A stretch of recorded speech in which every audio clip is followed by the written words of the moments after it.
Party आज देश की तीसरी बड़ी पार्टी है। बीजेपी कांग्रेस के बाद समाजवादी पार्टी का नंबर आता है, परंतु महाराष्ट्र में हम लोग संघर्ष कर रहे हैं बहुत दिनों से। लेकिन हम महाराष्ट्र में जितनी पार्टी बढ़ना चाहिए उतना हम बढ़ा नहीं सकते अभी तक, क्योंकि यह राज्य की पार्टी है। हमारी कोशिश है कि हम लोग समाजवादी पार्टी को नेशनल पार्टी बनाएं। आज प्रॉब्लम ये बहुत बड़ा देश में कि 2014 के बाद से देश में जो कर्ज था, पहले 1947 से 2014 तक जो कर्ज था 55 लाख करोड़ रुपया, अब वो हो गया 3 गुना ज़्यादा। देश कर्ज से डूबा जा रहा है, हमें हर साल उसका इंटरेस्ट भरना पड़ता है। और कहा जा रहा है कि देश जो चौथी जो है दुनिया की चौथी जो है आर्थिक शक्ति बन गई है, परंतु मैं समझता हूँ कि आज भी 85 करोड़ लोगों को 5 किलो राशन दिया जाता है, और राशन नहीं मिलेगा तो वो खा नहीं सकते हैं। ये देश की स्थिति है। महाराष्ट्र में पैसे नहीं है, अभी डेवलपमेंट काम बहुत रुका हुआ है। लाडली बहन के नाम पर इन लोगों ने पैसे दिए। देखिए, जब आदमी इलेक्शन लड़ता है ना, तो जो भी इलेक्शन कमीशन की गाइड है वो सिर्फ किताबों में लिखी हुई है। लोग कितना खर्च करते हैं आप सब अच्छी तरह जानते हैं। बहुत सारे लोग वोटर को पैसे भी देते हैं, हालांकि सब गलत है ये, लेकिन बहुत से लोग देते हैं वोटर को पैसे। सरकार ने पैसे न दे करके हमारे पैसे, जनता के पैसे लाडली बहन के नाम पर दिया, और ये कहा कि अब हम चुन कर आएंगे तो हम अब की बार 1500 की जगह 2100 रुपये देंगे। और चुन के आने के बाद आप कह रहे हैं कि बहुत सारे 8-9 लाख लोगों ने गलत लिया है, उन पर कार्रवाई होगी, और अब 500 रुपया देंगे लाडली बहना के नाम पर। अभी हम बजट के लिए बात करते हैं तो बोले पैसे ही नहीं है, पैसे ख़त्म हो गए हैं। ये हालत है महाराष्ट्र की। और सबसे बड़ी जो दुख की बात है कि महाराष्ट्र में आज जो है ना, सांप्रदायिकता उरूज पर है। एक चुना हुआ आदमी 4 फुट का है, उसकी हैसियत कुछ नहीं है, परंतु खुलेआम कहता है कि हमारी सरकार हिंदुत्व की सरकार है। हम कहते हैं ये सरकार सेकुलर सरकार है। देश में संविधान है, और संविधान की कसम 2-2 बार खाने वाला आदमी, एक बार आमदार बनता है तो शपथ लेता है, दूसरा उसके बाद जब बनता है वो मिनिस्टर बनता है तो शपथ लेता है, लेकिन वो कह रहा है हमारी हिंदुत्व की सरकार है, हम मस्जिद में घुस के लोगों को मारेंगे, मस्जिद का लाउड स्पीकर उतारेंगे। इस तरह की चीज़ें महाराष्ट्र में हो रही हैं। आज महाराष्ट्र में जो मस्जिदों पर लाउड स्पीकर लगा हुआ है, उस लाउड स्पीकर को मुंबई में उतारने की बड़ी ज़ोरदार से चल रही है। कि सुमैया हर एरिया में जाते हैं पुलिस को लेकर के, मस्जिद का लाउड स्पीकर उतारो। देखिए, लाउड स्पीकर उतारने का कोई कानून नहीं है। जो भी कोर्ट का आदेश है वो ये है कि डिसिबल उसका जो मेंटेन करो। डिसिबल अगर मेंटेन नहीं होता है तो आप उस पर केस कर सकते हैं, फिर आप उतार सकते हैं। परंतु कह रहे डिसिबल हमको कुछ नहीं मालूम, हमें जो है ना इस लाउड स्पीकर को उतार कर वहाँ दूसरा एक स्पीकर लगाना है, जिस स्पीकर से आवाज़ आएगी नहीं और अजान को कोई सुन भी नहीं सकता है। पूरे देश में चल रहा है, लेकिन सिर्फ महाराष्ट्र में ये चल रहा है। मस्जिद के बाहर नमाज नहीं पढ़ सकते। देखिए, मस्जिद के बाहर अभी मैं आज आ रहा था, देखिए हम किसी की शिकायत नहीं कर रहे हैं, हम अपने हिंदू भाइयों के साथ कदम से कदम मिलाकर, कंधे से कंधा मिलाकर चलते हैं। आज तक कभी किसी मुसलमान ने ये शिकायत नहीं किया कि सड़क पर त्यौहार क्यों मनाया जाता है। लेकिन आज अगर मस्जिद भर जाती है तो लोग मजबूरन, कुछ मस्जिदों में, हर मस्जिद में भी नहीं, बाहर 5-10 मिनट के लिए नमाज़ पढ़ने आते हैं। लेकिन उसके लिए यूपी के सीएम कहते हैं कि अगर आप जो है बाहर नमाज़ पढ़ोगे तो आपका पासपोर्ट कैंसिल कर दिया जाएगा और आपका ड्राइविंग लाइसेंस भी कैंसिल कर दिया जाएगा। मैं आ रहा था अगर पूना से, तो मुझे लोगों ने कहा कि पालकी जाने वाली है, जल्दी जाएंगे नहीं तो फिर रास्ता जाम हो जाएगा। रास्ता जाम हो रहा है, हमने कभी मना नहीं किया, लेकिन हमारी मस्जिद, हमारी नमाज के लिए, यानी ये जानबूझ करके ना इस देश में मुसलमानों के लिए ज़मीन तंग की जा रही है। वक्फ की ज़मीनें हमारी हड़पने का पूरा इरादा है, जिसने पूरे देश की सारी प्रॉपर्टी बेच दिया। एयर इंडिया बिक गया, एयरपोर्ट बिक गया, सी पोर्ट बिक गया, रेलवे बिक रहा है, सारी बड़ी बड़ी प्रॉपर्टी बिक रही, नया कुछ बन नहीं रहा है। और जो है वक्फ की ज़मीनें भी मुसलमानों के हड़पने का इरादा है। पहले 3 तलाक के नाम पर मुसलमानों को बेवकूफ़ बनाया गया। जो मुसलमान को हज के लिए सब्सिडी मिलती थी वो ख़त्म कर दी गई। ये हालत है। दूसरी तरफ किसानों की हालत बहुत ख़राब है। मैं समझता हूँ वो सरकार निकम्मी सरकार है जो बार बार ये कहती है कि हम आएंगे तो एक भी किसान की आत्महत्या नहीं होगी। लेकिन आज भी किसानों की आत्महत्या बड़े ज़ोर में चल रही है और किसानों को जो मुआवजा मिलना चाहिए वो नहीं मिल रहा है। बड़े बड़े व्यापारियों का, कारपोरेट का हज़ारों करोड़ माफ़ किया जा रहा है, परंतु किसानों की हालत आज भी देश में सुधरेगी नहीं।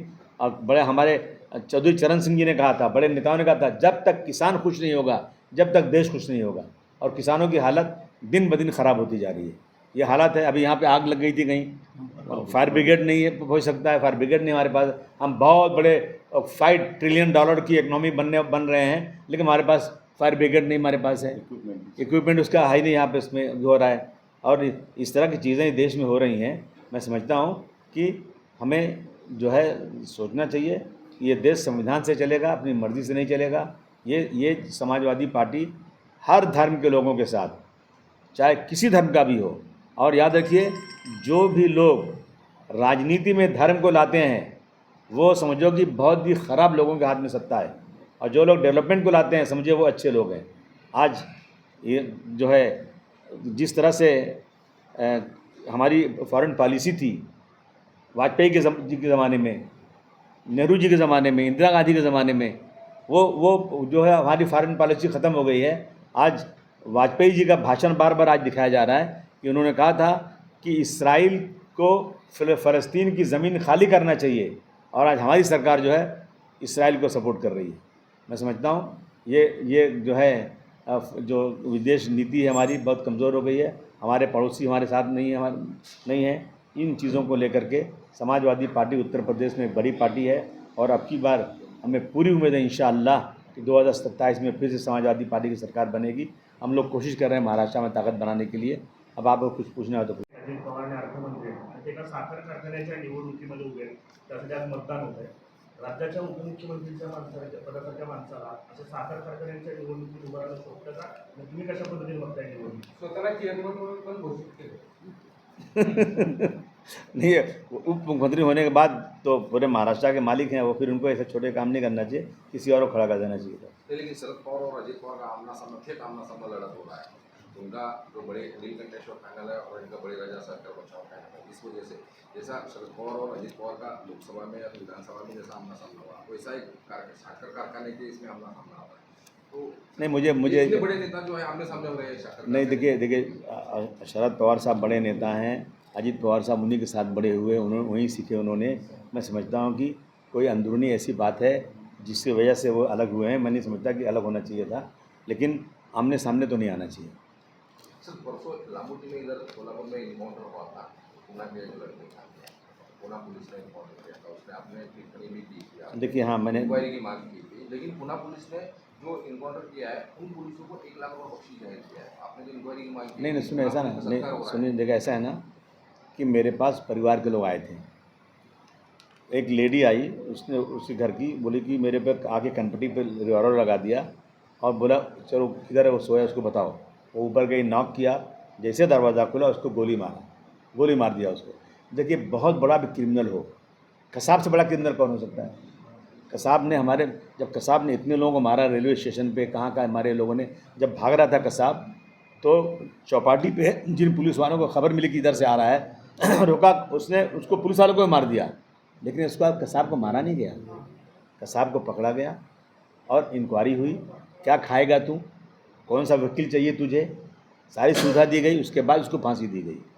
हमारे पास कचहरी, कोर्ट है, हमारे पास जजेस हैं, हमारे पास जेल है। ये सारी चीज़ों को छोड़ के शॉर्ट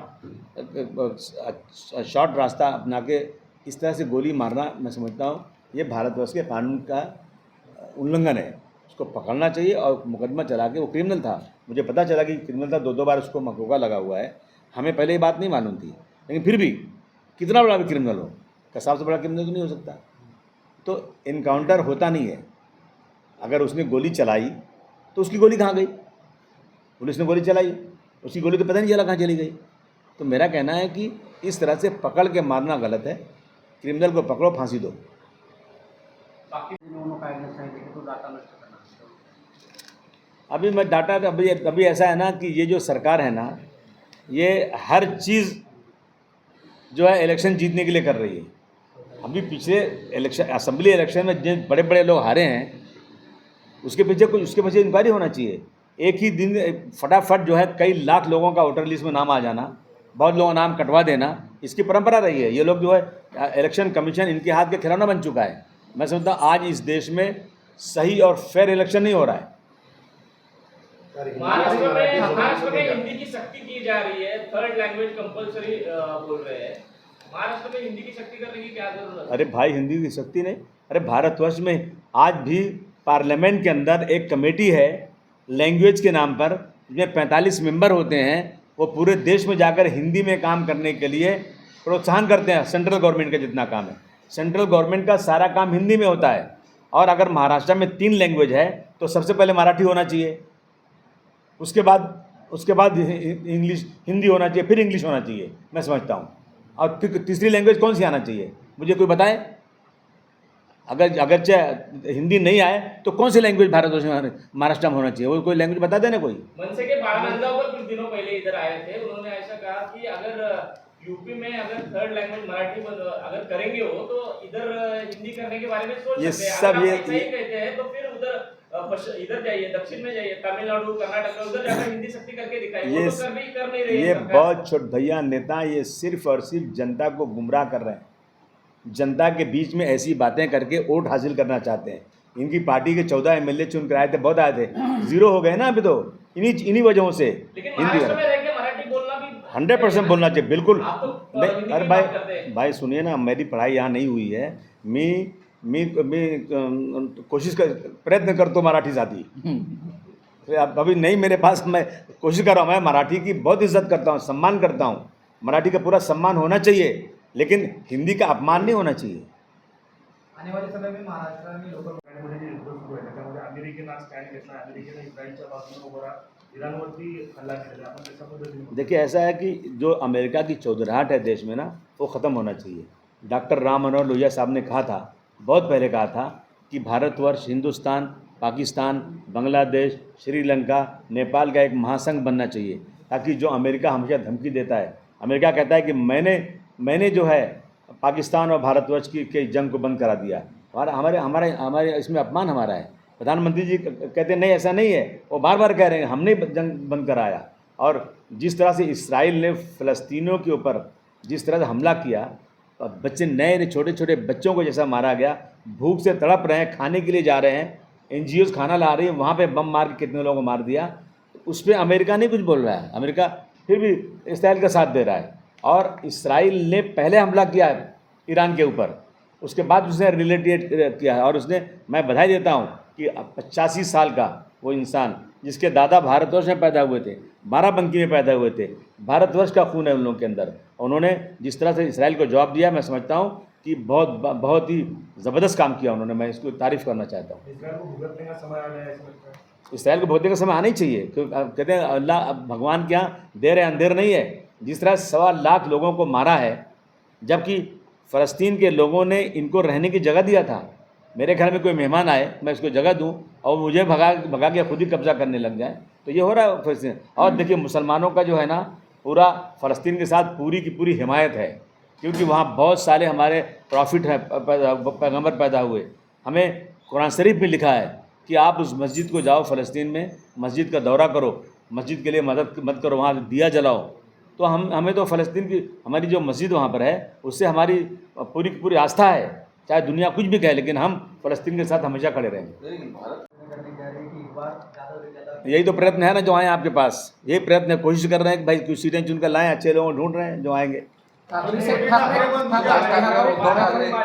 सेनेचे नेते आहेत भास्कर जाधव यांनी असं म्हणलेलं आहे, शरद पवारांची साथ राजकारणातून साथ सोडली, ही मोठी चुकी केली आणि आता त्यांना कुठंतरी अफसोस होत आहे, राजकारणातून निवृत्तीचे संकेत पण त्यांनी दिलेले आहेत। देखिए शरद पवार एक बड़े नेता हैं।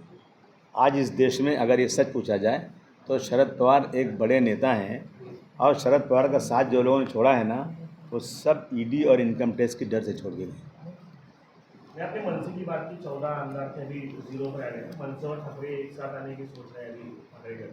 आप किस तरह से देखते हो? आ जाए। उद्धव ठाकरे अरे ये मराठी मुद्दा कुछ मुद्दा होता है क्या? इसको मुद्दा बोलते हैं क्या? ये फालतू बातें करते हैं लोग। मराठी जो महाराष्ट्र में रहने वाले सब मराठी से प्यार करते हैं, किसी को नफरत मराठी से नहीं है। लेकिन जो लोग यहाँ पैदा नहीं हुए हैं, आप मुझे बता दो, आज समझो कोई IAS अफसर है, यहाँ आया 3 साल के लिए, 5 साल के लिए, उसने मराठी सीखा, कल उसकी इसकी पोस्टिंग आसाम हो सकती है, जा सकता है वो आसाम चला आसामी सीखे वो, उसके बाद फिर उसको गुजरात भेज देंगे तो गुजराती सीखे वो।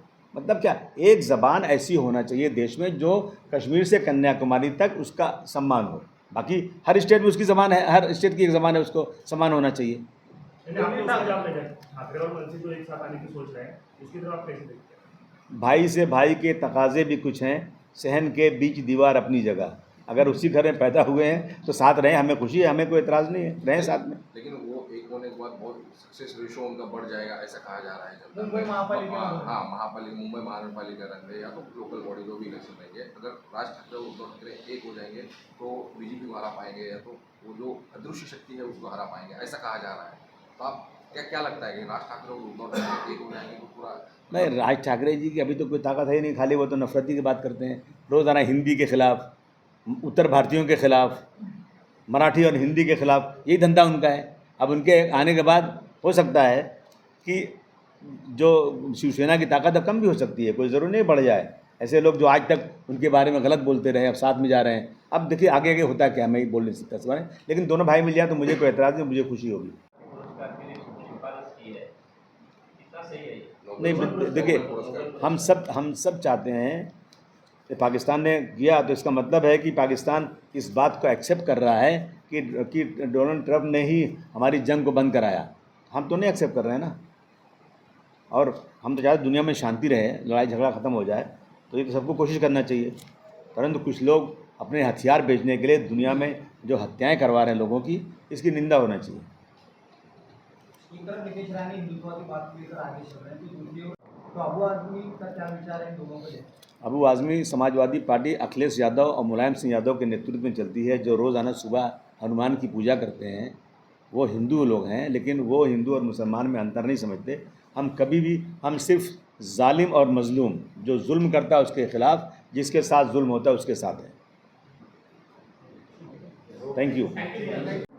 नहीं, भारत को जो है इंसाफ करना चाहिए। भारत जो है इसराइल के फेवर, अभी 149 मुल्कों के लोग गए थे, हमारे प्रधानमंत्री जी नहीं गए उसमें, उन्होंने साइन नहीं किया वहाँ जाकर के। ये भारतवर्ष की जो परंपरा रही है उसके खिलाफ है काम किया उन्होंने। इसका सपोर्ट दे भारत को, ईरान का दे या इजराइल का दे या अमेरिका का? हम तो कहेंगे ईरान को देना चाहिए। नंतर सर 45 दिवसामध्ये हाँ